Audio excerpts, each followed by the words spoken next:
क्यों? क्योंकि मैं ऐसे दबंगों को यहाँ से सफाया करने आई हूँ, मैं आतंकवाद से यहाँ निजात दिलाने आई हूँ, इसलिए वो मुझ पर सवालिया निशान खड़ा करते हैं। आज तक मैं चुनाव तक माननीय सांसद जी के बारे में कोई टिप्पणी नहीं की, क्योंकि मेरा उद्देश्य था अपना चुनाव माननीय मोदी जी के सपनों को साकार करना। मोदी जी का सपना है बदायूं में कमल खिले, माननीय अमित शाह जी कह के गए हैं, इसलिए मेरा मेन उद्देश्य सिर्फ कमल खिलाना था। आज हमारा उद्देश्य पूरा हुआ, इसलिए मैं उनके सारे सवालों का जवाब आप लोगों के माध्यम से दे रही हूँ कि इस तरह की जो उन्होंने बचकानी हरकत करके दिखाया है, इससे साफ पता चलता है कि उन्होंने राजनीति सिर्फ और सिर्फ माननीय मुलायम सिंह जी के बल पर की है।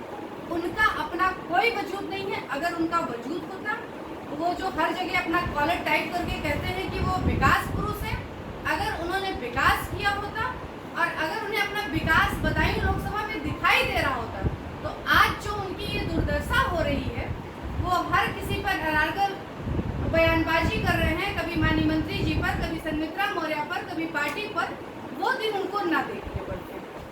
आज कई जगह वो बोल देते हैं वो तो चली जाएगी, संघमित्रा मौर्य पार्टी की सिपाही, पार्टी संघमित्रा मौर्य को जहां भेजेगी संघमित्रा मौर्य वहां जाएगी।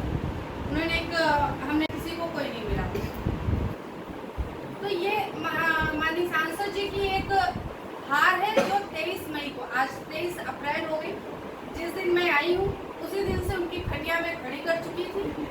आज जनता ने अपना मतदान करके उनके बिस्तर को बांध दिया है और 23 मई को जिस दिन गिनती है उस दिन उनका बोरिया बिस्तर यहाँ से फेंक दिया जाएगा। जीत भी किसी एक व्यक्ति की नहीं होगी, नाम जरूर एक का होगा, लेकिन जीत इस बार बदायूं लोकसभा की जनता की होगी, जिसने अन्याय, अत्याचार, आतंक के खिलाफ लड़ाई लड़ने का काम किया है।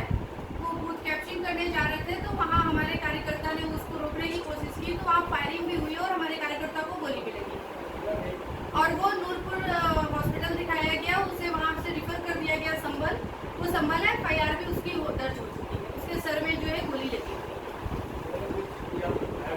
मनोज यादव, मनोज जी,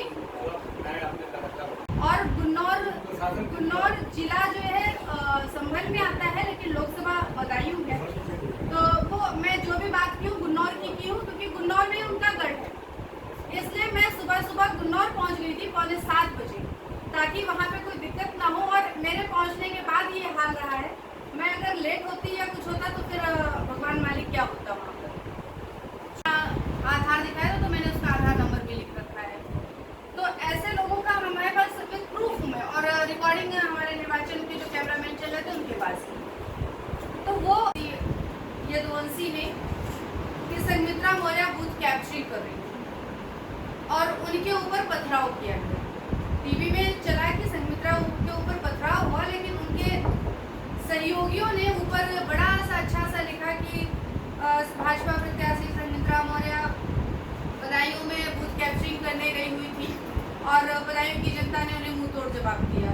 बदायूं की जनता सर, तो मैं ऐसे लोगों को ये भी बताना चाहूँगी कि उस चीज़ की भी रिकॉर्डिंग हमारे पास है और वो रिकॉर्डिंग में हमने नहीं, निर्वाचन के कैमरे में सीधे संघमित्रा मौर्य ने कहा है कि ना वो एक वोट पर्ची डालेंगी और ना डालने देंगी।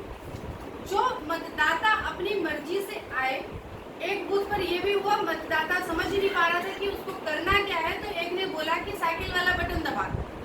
तो मैं वहीं पर थी, मैंने उसके ऊपर गुस्सा भी किया और मैंने कहा आप चिन्ह क्यों बता रहे हैं, आप सीधे उससे बताइए कि जो भी तुम्हें चिन्ह दबाना हो उसके सामने नीला बटन है। बल्कि मैंने उसको बना करके समझाया भी कि अम्मा इस तरह से नीला बटन होगा।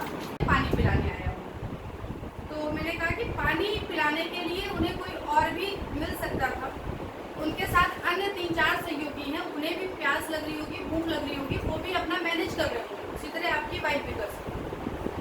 आप घर में तो वाइफ का ध्यान नहीं देते हो, यहाँ पर आप आकर के आप पानी पिलाने वाइफ को आए हुए हो, अपना निकालो। तो वो बड़ी मुश्किल से एकदम उसके पसीने छूटे और जब वो जैसे ही बूथ से बाहर निकला है, बूथ से बाहर निकलते वो पूरे गांव को इकट्ठा कर लिया है। तो अब इससे अंदाजा लगाइए वो बीबी को पानी पिलाने आया था, बूथ के अंदर बूथ कैप्चरिंग करने आया है। तो आप छुट्टी ले लेते, ड्यूटी ना करते, और अभी वो बच्ची तो है नहीं कि आप पिलाओगे तभी वो पिएंगे, वो लेके प्यास। उस पर हमने कार्रवाई की है। सेक्टर मजिस्ट्रेट, डीएम, एसपी सब वहाँ पे, डीएम तो नहीं लेकिन एसएसपी आ गए थे, हमारे एसडीएम आ गए थे। एक जगह वो सामने वाला नीला बटन दबा दो तुम्हारा वोट पड़ जाएगा, लेकिन वहाँ पे उनसे बोला गया साइकिल वाला बटन दबा दो। उसका भी मैंने ऑब्जेक्शन किया। एक जगह में गई, वहाँ पर प्रधान जी पूरी तरह से बूथ कैप्चरिंग का मूड बनाए हुए थे। 2-4 लोगों का उन्होंने वोट पर्ची लेकर के डाल भी दिया था। भोना नगला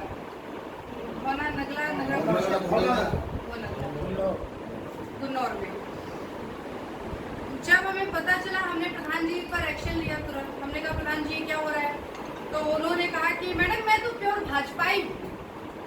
और उसका समर्थन भी किसने किया, माननीय सांसद भी आ गए और उन सबकी वीडियो रिकॉर्डिंग। और फोन पर आगरा कमल जी हैं शायद जो देख रहे हैं, कमल जी से भी हमारी हर बात, जहाँ भी बूथ पे में दिक्कतें हुई हैं, हर जानकारी कमल जी को भी दी गई है। एक बूथ पर अंदर जो संदिग्ध व्यक्ति था वो जो है कह रहा था मैं सेब लेकर के आया था सबको सेब खिलाने के, जबकि वहाँ 5 लोग थे ड्यूटी पे और सेब एक था और वो सबके लिए सेब लेकर के आया। तो इस तरह से लोगों ने प्लानिंग कर रखी थी बूथ कैप्चरिंग की। एक जगह वो जिनकी ड्यूटी थी उन्होंने बोला ये मेरा बेटा है, उसके पास कोई कार्ड नहीं कुछ नहीं, लेकिन अंगूठे में सबके निशान मेरा। तो ये सिद्ध करता है कि लोगों ने पूरी तरह से बूथ कैप्चरिंग की प्लानिंग की थी। कई जगह तो सेक्टर मजिस्ट्रेट वहाँ पर उपस्थित थे, लेकिन उन्होंने खुद इस चीज को कबूला कि जब मैं वहाँ गई तो वो वहाँ पर थे। और जब मैं बूथ के अंदर गई तो जिस व्यक्ति को मैं पकड़ी हूँ वो व्यक्ति भी बूथ के अंदर था। ये सेक्टर मजिस्ट्रेट ने इस चीज को कबूला भी है कई जगहों पर। यानी सेक्टर मजिस्ट्रेट भी कहीं न कहीं इन लोगों की मिली भगत रही है, या माननीय सांसद जी इतने हावी रहे हैं आज भी कि वो कहीं न कहीं मैनेज करने में सफल हुए। मैं उनके मैनेजमेंट पर नहीं, लेकिन हाँ उनकी दबंगई पर जरूर सवाल उठाऊंगी कि जब आज भारतीय जनता पार्टी की सरकार है और वो इतनी दबंगई दिखा रहे हैं, तो वो समाजवादी पार्टी की सरकार में 2014 का चुनाव लड़े होंगे, तब उन्होंने क्या किया होगा, सवाल इस पर। पास से भी लोग रिपोर्ट करने लगे बहन जी हमारे यहाँ इतने वोट पड़े और इतने परसेंटेज का अंतराल रहेगा बस एक। लेकिन विरोधियों में जो लगातार एक हार उन्होंने अपने अंदर कबूल किया, वो दिखाना शुरू कर दिया। कभी बीच में समय पर हम पर किसी न किसी तरह का आरोप लगा करके वीडियो आप लोगों के बीच में भी आई होगी। वीडियो एक फर्जी एडिट वीडियो उन्होंने जारी कर दिया कि हमने मांग किया कि आप फर्जी मतदान करो, जिसका हमने दिया भी। और हमारे पास सबसे बड़ी बात, हमारे साथ सबूत ये रहा कि हमारे साथ निर्वाचन का कैमरा लगातार रहा।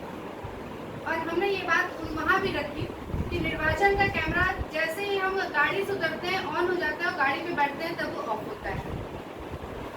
उस दौरान अगर निर्वाचन के कैमरे में कहीं भी ऐसी बात हमारी कैद हुई है, तो जो सजा निर्वाचन हमें कहेगा वो सजा हम भुगतने को